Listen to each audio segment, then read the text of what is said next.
अभी तक जितने भी रिपोर्ट कार्ड हमने आपको दिखाए वो किसी ना किसी ब्रांड के थे, लेकिन अब से इसमें एक रिपोर्ट कार्ड सीरीज में एक ट्विस्ट लाते हैं और बात करते हैं कि अंडर 15,000 के कौन कौन से ब्रांड्स हैं जिन्होंने मैक्सिमम फोन्स लॉन्च किए और साथ ही साथ इस पर्टिकुलर सेगमेंट में कौन से थे बेस्ट फोन।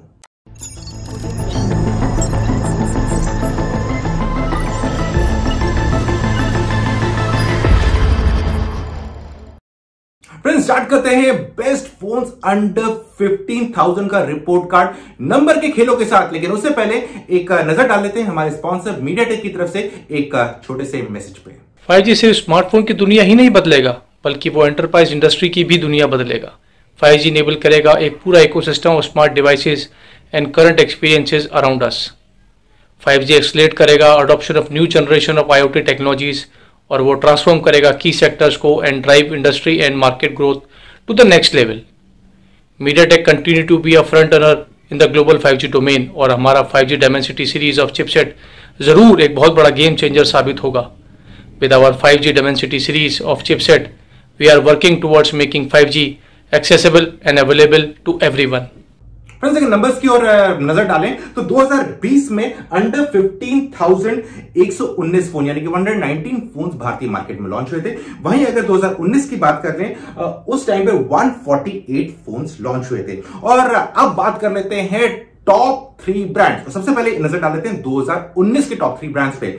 2019 में सबसे नंबर 1 पे था Xiaomi, जिन लोगों ने लॉन्च किए 21 फोन, और दूसरे नंबर पे था सैमसंग और तीसरे नंबर पे था रियलमी। लेकिन सैमसंग और रियलमी के नंबर सेम थे, यानी कि दोनों के दोनों ने 17 फोन लॉन्च किए थे। अब नजर डालते हैं 2020 में क्या हुआ।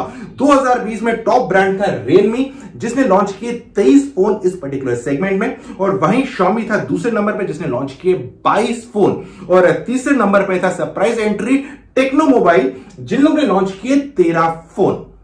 सो फ्रेंड्स, आपने देख लिया कि इस साल के बजट रेंज में यानी कि 15,000 से कम में किस ब्रांड ने कितने सारे फोन लॉन्च किया, उसका पूरा लेखा जोखा हमने आपको दे दिया। अब बात कर लेते हैं इस साल के टॉप 3 डिवाइसेस कौन से रहे।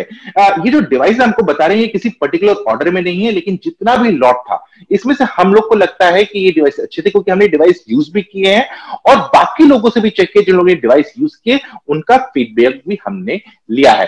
तो बात करते हैं बेस्ट डिवाइसेस अंडर 15 के 2020 के। लेकिन उससे पहले एक छोटा सा मैसेज देख लेते हैं हमारे स्पॉन्सर इंडस ओएस की तरफ से। इंडस ओएस समझता है भारतीय उपभोक्ताओं को और उनकी जरूरतों को विशेष रूप से ध्यान में रखते हुए लाया है भारत का अपना ऐप स्टोर इंडस ऐप बाजार। देश के हर कोने के उपभोक्ताओं तक उनके मनपसंद ऐप्स उनकी मनचाही क्षेत्रीय भाषा में पहुंचाकर हम बनाते हैं भारतीय ऐप डेवलपर्स को विश्व भर के बेहतरीन ऐप डेवलपर से बराबरी करने में सक्षम। तो आइए जुड़िए इंडस ऐप बाजार से और बनिए हिस्सा भारत के उज्जवल आत्मनिर्भर भविष्य का। तो फ्रेंड्स, जो पहला डिवाइस हमारी लिस्ट में है जिसका दाम 10,000 रुपए से नीचे था, वो था Redmi 9 Prime। मुझे लगता है ये डिवाइस काफी अच्छा था, इसका डिस्प्ले काफी अच्छा था और इसने एक दिशा दे दी थी मार्केट में कि बाकियों को भैया चलो हमें मैच करो डिस्प्ले में, बाकी समय तो मैच कर ही रहे हो लेकिन इसमें भी मैच करो। परफॉर्मेंस स्मूथ थी, कैमरा अच्छा था, बैटरी दमदार थी और ओवरऑल लुक एंड फील में भी काफी अच्छा फोन था। निमिष, आपको कौन सा फोन लगता है कि हमारी लिस्ट में आना चाहिए? दूसरा फोन दूसरा फोन संदीप, मैं कहूंगा पोको X2 था। मेरे अनुसार पोको X2 था, जो लॉन्च शायद 15,000 से बस थोड़ा ऊपर पे हुआ था, लेकिन अब इस समय जब हम लोग रिकॉर्ड कर रहे हैं 15,000 से इसका दाम नीचे आ गया है। नोटेबल फोन इसलिए था क्योंकि पोको की कमबैक डिवाइस थी। पिछला पोको F1 आया था 2018 में, जैसे आपने कहा था। पोको F2 कहाँ है हम लोग को अभी तक पता नहीं है, किसी दिन दर्शन होंगे। 2021 में पोको F2 के दर्शन होंगे, चलिए कोई बात नहीं। लेकिन X2 उनका कमबैक फोन था। कुछ लोगों ने इसको क्रिटिसाइज किया, कहा कि Redmi K30 रीब्रांडेड है और दोनों के डिजाइन में सिमिलरिटी काफी थी, लेकिन Redmi K30 तो भारत में आया नहीं, तो पोको X2 आया था। उसका डिस्प्ले हाई रिफ्रेश रेट थी, उसमें बड़ी बैटरी थी, उसमें सोनी का 64 मेगापिक्सल का मुझे लग रहा है IMX 686 सेंसर था, जो कि फ्लैगशिप्स में नहीं था। फ्लैगशिप्स में 586 था और इसमें 686 था, जो आपको 15,000 रुपए के आसपास में मिल रहा था। हाई रिफ्रेश रेट आपको मिल रही थी, तेज प्रोसेसर था, थोड़ा सा पुराना प्रोसेसर था लेकिन तेज प्रोसेसर था, UI अलग था और शायद सामने डुअल सेल्फी कैमरा थे जो बहुत कम देखने को मिलते थे। इतने दाम में इतना सब मिलना बहुत रेयर था। एक्चुअली कुछ लोग अभी भी कहते हैं कि X3 से बेहतर X2 ही था, ये हद थी बात की। अभी भी काफी बिक रहा है और शुरू में सेल्स इतने बढ़िया हुए थे कि पोको के मुझे लग रहा है पहले क्वार्टर में पोको ब्रांड को ये टॉप 10 में ले गए थे सीधे ऑन इट्स ओन Xiaomi के बिना। तो मैं कहूंगा मेरा वोट जाएगा पोको X2 को। दीपक, आप की तरफ से कौन सा फोन आने वाला है लिस्ट में? संदीप, हम लोग रियलमी की नार्जो सीरीज की बात कर रहे थे और थोड़ा सा ये एक अंदाजा है कि नार्जो सीरीज थोड़ी सी कंफ्यूजिंग है।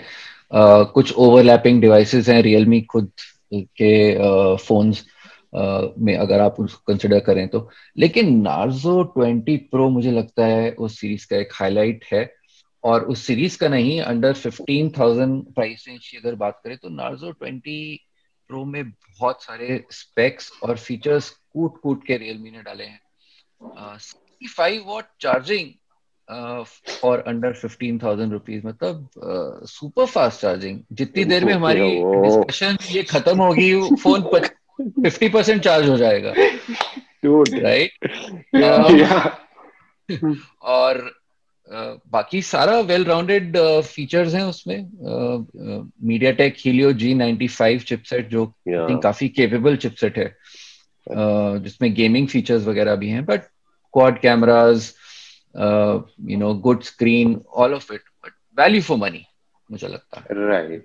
राइट। तो फ्रेंड्स, ये थे हमारे टॉप 3 स्मार्टफोन्स अंडर 15,000 2020 के। लेकिन इसके अलावा यहां पर ही कहना चाहेंगे कि बाकी ब्रांड्स ने भी कुछ ब्रांड्स ने कोशिश की थी फोन्स लाने की, अच्छे फोन्स लाने की, लेकिन जहां वो मार खा रहा था वो खा रहा था ज्यादा प्राइसिंग में और प्राइस टू स्पेक रेशो में।